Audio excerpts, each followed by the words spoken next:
ನಮಸ್ಕಾರ. ಇತ್ತೀಚೆಗೆ ನಾವು ನೋಡ್ತಾ ಇದ್ದೀವಿ, ಅನಾವಶ್ಯಕವಾಗಿ ಈ ಸೋಷಿಯಲ್ ಮೀಡಿಯಾದಿಂದ ಅನೇಕ ಅನೈತಿಕ ಸಂಬಂಧಗಳು ಬೆಳೀತಾ ಇದೆ. ಹ್ಮ್. ನೋಡಿ, ಎಕ್ಸ್ಟ್ರಾ ಮ್ಯಾರಿಟಲ್ ಅಫೇರ್ ಅಂತ ಹೇಳಿದ್ರೆ, ಅದರಲ್ಲಿ ಒಂದು ಥ್ರಿಲ್ ಇರುತ್ತೆ, ಎಲ್ಲೋ ಒಂದು ಕಡೆ ಹೊಸತನ ಇರುತ್ತೆ. ಮನುಷ್ಯನಿಗೆ ಯಾವಾಗಲೂ ಈ ಹೊಸತನ ಸೃಷ್ಟಿಯಾಗ್ತಾ ಇರುತ್ತೆ. ಎಷ್ಟೋ ಸತಿ ಈ ಅನೈತಿಕ ಸಂಬಂಧದಲ್ಲಿರೋರು ದೈಹಿಕ ಸುಖಕ್ಕಿಂತ ಒಂದು ಎಕ್ಸ್ಟರ್ನಲ್ ವ್ಯಾಲಿಡೇಷನ್ ಅನ್ನ ಹುಡುಕ್ತಾ ಇರ್ತಾರೆ. ಯಾರು ನನಗೆ ಒಂದು ಅಫೇರ್ ಇಟ್ಕೋಬೇಕು ಅಂತ ಅಫೇರ್ ಇಟ್ಕೊಳ್ಳಲ್ಲ. ಹಾಗಂತ ಅಫೇರ್ ಇಟ್ಕೊಳ್ಳೋದು ಸರಿ ಅಂತ ನಾನು ಸಪೋರ್ಟ್ ಮಾಡ್ತಾ ಇಲ್ಲ. ಆದರೆ ಈ ಕಾರಣ ಏನು, ಈ ಸೋಷಲ್ ಮೀಡಿಯಾದಿಂದ ಆಗ್ತಕ್ಕಂತಹ ಅನಾಹುತಗಳೇನು, ಈ ಸಂಬಂಧಗಳು ಎಷ್ಟರ ಮಟ್ಟಿಗೆ ಹೋಗುತ್ತೆ ಅನ್ನೋದನ್ನ ನಾನು ಹೇಳ್ತಾ ಇದ್ದೀನಿ. ನೋಡಿ, ಈ ಶುರುಗೆ ಒಂದು ಥ್ರಿಲ್ ಕೊಡುತ್ತೆ, ಒಂದು ಕಿಕ್ ಕೊಡುತ್ತೆ. ಎಕ್ಸಾಂಪಲ್, ನೀವು ನೋಡಿ, ಮನೇಲಿ ಚಿಕ್ಕ ವಯಸ್ಸಲ್ಲಿ ನೀವು ಇದ್ದಾಗ ಅಮ್ಮ ಒಂದು ಡಬ್ಬಿಲಿ ಬಿಸ್ಕೆಟ್ ಇಟ್ಟಿರ್ತಿದ್ರು. ಅಮ್ಮ ಕೊಡೋದಕ್ಕಿಂತ ನೀವು ಕದ್ದು ಮುಚ್ಚಿ ತಿಂದಾಗ್ಲೇ ನಿಮ್ಗೊಂಥರ ಖುಷಿ ಸಿಗೋದು.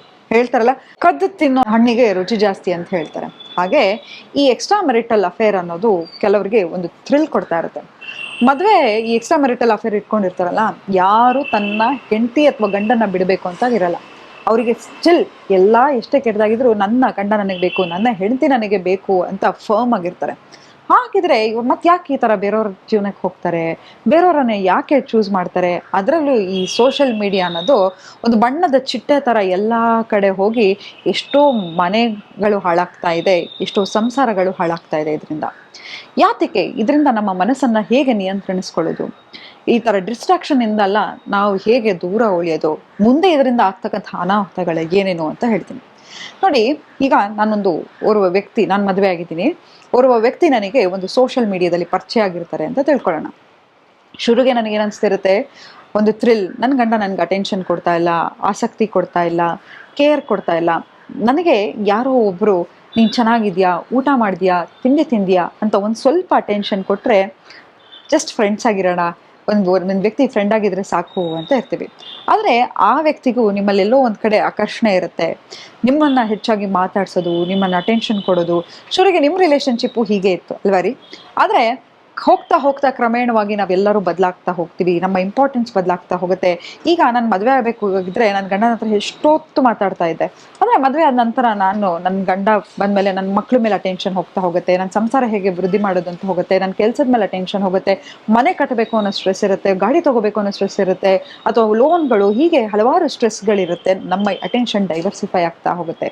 ಹೇಗೆ ಹೋಗ್ಬಿಡ್ತೀವಿ ಅಂತ ಹೇಳಿದ್ರೆ, ಒಂದು ಆಟೋ ಪೈಲಟ್ ಮೋಡಿಗೆ ಹೋಗ್ಬಿಡ್ತೀವಿ.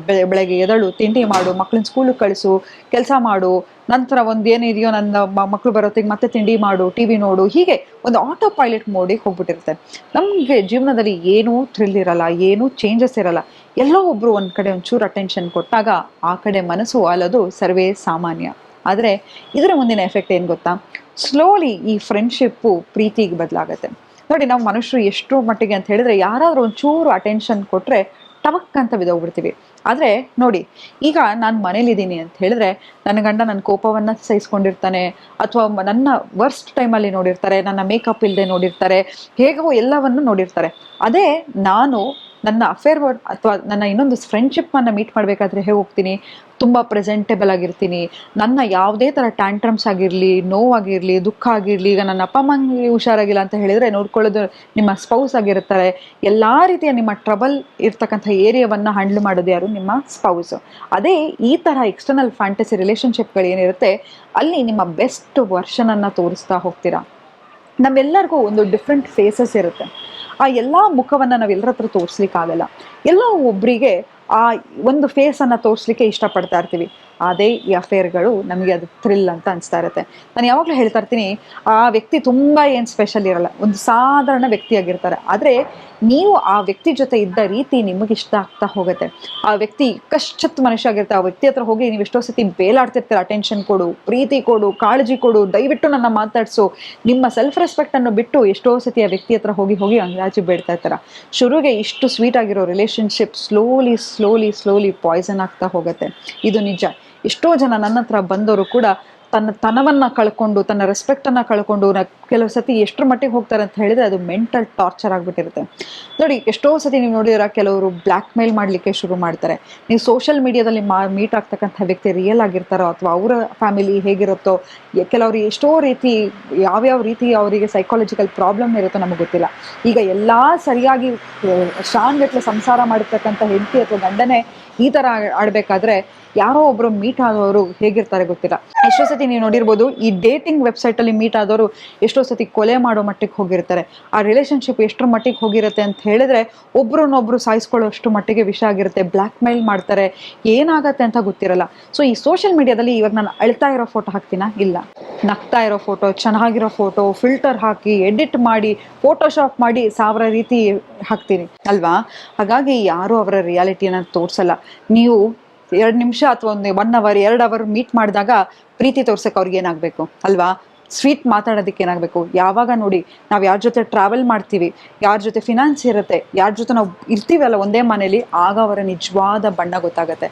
ಸೊ ಇವಾಗ ನಿಮ್ಗೆ ಏನು ಆ ಥ್ರಿಲ್ ಅನಿಸ್ತಿದೆ, ಆ ಆಡ್ರಿನಲ್ ರಶ್ ಇದೆಯೋ, ಎಲ್ಲವೂ ಕೂಡ ಸುಮ್ಮನೆ ಮೋಸ.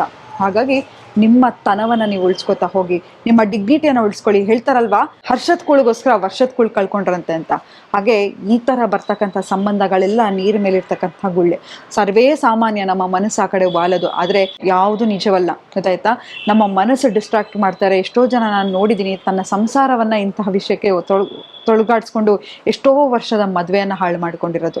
ಹಾಗಾಗಿ ನಾವೆಲ್ಲರೂ ಮನುಷ್ಯರೇ, ನಾವೆಲ್ಲರೂ ತಪ್ಪು ಮಾಡ್ತೀವಿ, ನಮ್ಮ ಮನಸ್ಸು ಬಾಲುತ್ತೆ.